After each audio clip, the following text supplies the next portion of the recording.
Good morning again. Today is the last Sunday of the liturgical year, and we celebrate it also as Christ the King Sunday. Today's readings and music are full of references to kings and thrones and splendid robes. And as a student of history, I have a hard time wrapping my head around the title of Christ the King. Throughout human history, most of the kings I have read about or studied have not been the best examples of benevolent leadership. Power-hungry, despotic, dictatorial, egocentric, cruel are just some of the adjectives used to describe them.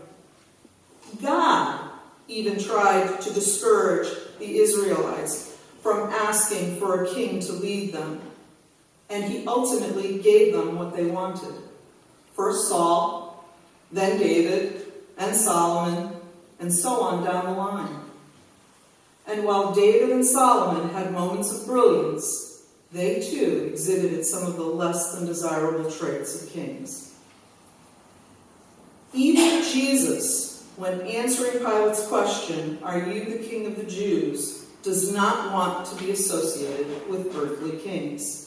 In fact, I wonder if Jesus wasn't insulted by the question. "My kingdom is not from this world," Jesus says to Pilate. And then he goes on to say, "I came into this world to testify to the truth." Pilate's response to Jesus is, "What is truth?" Now, Pilate's answer was not included in this morning's reading. And we usually only hear that during Holy Week, during the reading of the Passion. And yet, the question, what is truth, is one we wrestle with every moment of every day. What do you believe? What do I believe? Do I believe in Christ the King? The answer is yes. I believe in Jesus Christ the King. Now, I know I just said that I was having a hard time with this, and it may seem like a contradiction. Growing up in a Roman Catholic family, I actually did believe that God was a dictator. He kept score, marking that chalkboard, what I did right and what I did wrong. Punishments would be meted out, with the absolute possibility hell could be involved. As the years passed, however, and I have explored and studied the Bible and other theological writings, and as I have engaged in spiritual conversations with others, I have come to embrace the idea that Jesus is my confidant, my companion, my soulmate, my friend. So how can Christ the King be my friend?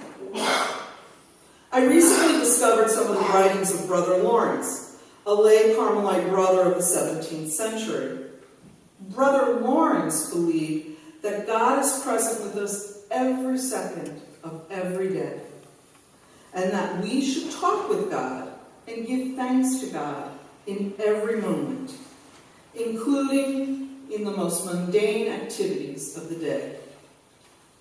In his little book, The Practice of the Presence of God, he wrote, "I consider God my king, against whom I've committed all sorts of crimes, confessing my sins to him and asking him to forgive me. I place myself in his hands to do whatever he pleases with me. The king, this king, who is full of goodness and mercy, doesn't punish me. Rather, he embraces me lovingly and invites me to eat at his table. He serves me himself and gives me the keys to his treasury, treating me as his favorite. He converses with me without mentioning either my sins or his forgiveness. My former habits are seemingly forgotten. Although I beg him to do whatever he wishes with me, he does nothing but caress me. This is what being in his holy presence is like." So what I would like to do right now is, I would like for us to just close our eyes and imagine sitting at this king's table for 1 minute, and I'm going to tell you.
That was 1 minute.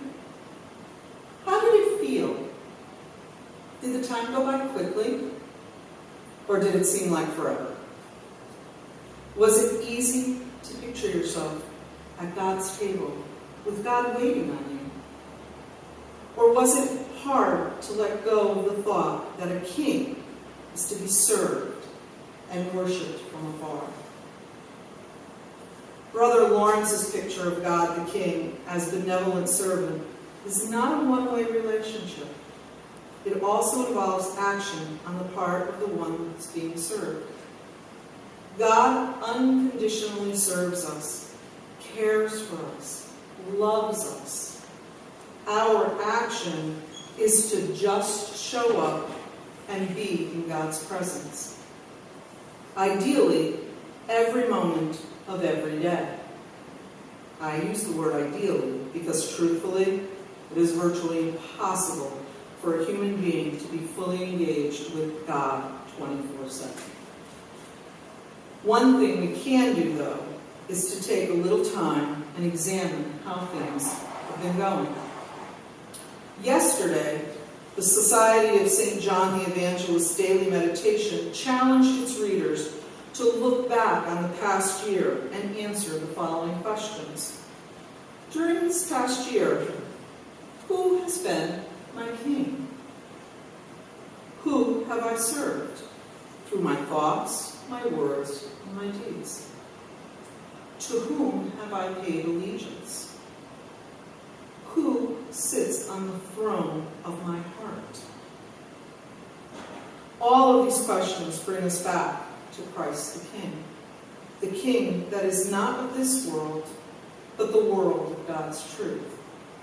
The truth that we are all God's children. The God who is ever present, who lovingly serves all at the banquet table, where all are invited. Next week we begin the season of Advent, a time for reflection, hope, and believing, despite what we may see, read, or hear. And because it is almost impossible to turn away from the day-to-day responsibilities we all have, I would like to leave you with this reflection from the upper room earlier this month. I encourage you to incorporate it in your daily routine as often as you can. Many of us have images of God that prevent us from seeing ourselves as merely resting in God's lap. But eventually, words cease, requests run out, arguments stop, and we are invited to simply be with God. Not seeking a feeling, not looking for an answer, not actively imagining God, listening to God, or talking to God, but crawling up in the lap of love, resting our head against love's breast, and taking comfort in that slow, steady heartbeat of grace that says, "This is where you belong." Amen.